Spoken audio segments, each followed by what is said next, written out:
Awak yang nak nikah ni, tahukah rukun dan syarat-syaratnya? Tahu tuan. Kalau tak tahu, buat apa kahwin? Bagus, bagus. Betul tu. Bagus, bagus, bagus. Berapa syarat sah nikah?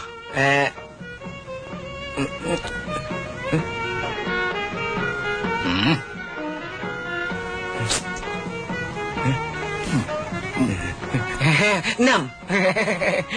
5.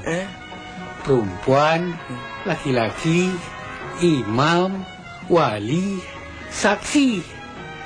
Kalau tak tahu, bilang tak tahu, senang saja. Tahu. Tak tahu. Dengar baik-baik apa yang saya kata, ya. Ya. Bila saya goncang tangan, awak mesti sebut, aku terima nikahnya dengan sipolan. Faham? Faham tuan. Bagus, bagus. Aku nikah akan di kau. Aku menikah dengan kau. Buat apa nikah dengan aku? Nak mampus? Dah berapa kali praktis? Dah 15 kali, Tuan. Kenapa bodoh sangat kepala otak budak ni? Memang bodoh dia ni. Nak nikah pandai.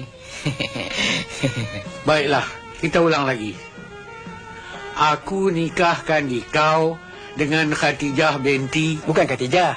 Katie. Saya Jeffrey. Aku tahulah. Aku ni dah banyak nikahkan orang. Khatijah tu nama dalam pasport. Ku bagi budak ni mampus nanti. Bagi aku habis cakap dulu, baru mengaku. Aku terima nikahnya. Lagi.